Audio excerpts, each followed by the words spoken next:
அனைவருக்கும் வணக்கம். என் லைஃப்பில் இந்த மாதிரி ஒரு பெயின்ஃபுல்லான ஒரு சுச்சுவேஷனை நான் ஃபேஸ் பண்ணதே கிடையாது. மனசு முழுக்க வலி மட்டும்தான். இந்த சுற்றுப்பயணத்தில் என்னென்ன மக்கள் பார்க்க வராங்க, அதுக்கு ஒரே ஒரு காரணம் தான், அவங்க என் மேலே வச்சிருக்கிற அன்பும் பாசம். அந்த அன்புக்கும் பாசத்துக்கும் நான் எப்பவும் கடமைப்பட்டிருக்கிறேன்.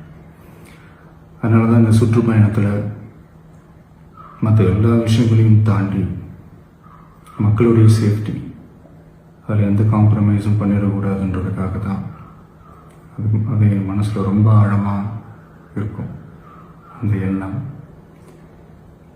அதனால தான் இந்த அரசியல் காரணங்கள் எல்லாத்தையும் தவிர்த்துட்டு ஒதுக்கி வச்சுட்டு மக்களுடைய சேஃப்டி மட்டும் மைண்டில் வச்சுக்கிட்டு அதுக்கான இடங்களை சூஸ் பண்ணுறது, அதுக்கான இடங்களை பார்த்து பர்மிஷன் கேட்குறது, போலீஸ் டிபார்ட்மெண்ட்டில் அதை ரிக்வெஸ்ட் பண்ணி கேட்போம்.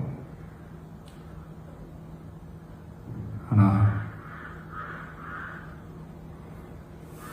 நடக்கக்கூடாதது நடந்துருச்சு. நானும் மனுஷன் தானே. அந்த நேரத்தில் அத்தனை பேர் பாதிக்கப்பட்டு இருக்கும்போது எப்படி அந்த ஊரை விட்டுட்டு என்னால் கிளம்பி வர முடியும்? நான் திரும்ப அங்கே போகணும்னு இருந்துச்சுன்னா அதை ஒரு காரணம் காட்டி அங்கே வேறு சில பதட்டமான சுச்சுவேஷன்ஸ், வேறு சில அசம்பாவிதங்கள் அந்த மாதிரி எதுவும் நடந்துடக்கூடாதுன்றதுக்காக தான் நான் அதை அவாய்ட் பண்ணேன். இந்த நேரத்தில் சொந்தங்களை இழந்து தவிக்கிற அத்தனை குடும்பங்களுக்கும் என்னுடைய ஆழ்ந்த இரங்கலை தெரிவிச்சுக்கிறேன். எனக்கு தெரியும், என்ன சொன்னாலும் இது ஈடையாகாதுன்னு எனக்கு தெரியும்.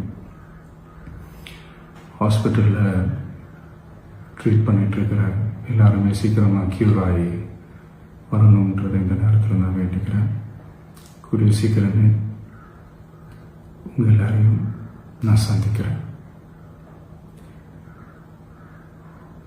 இந்த நேரத்தில் எங்களுடைய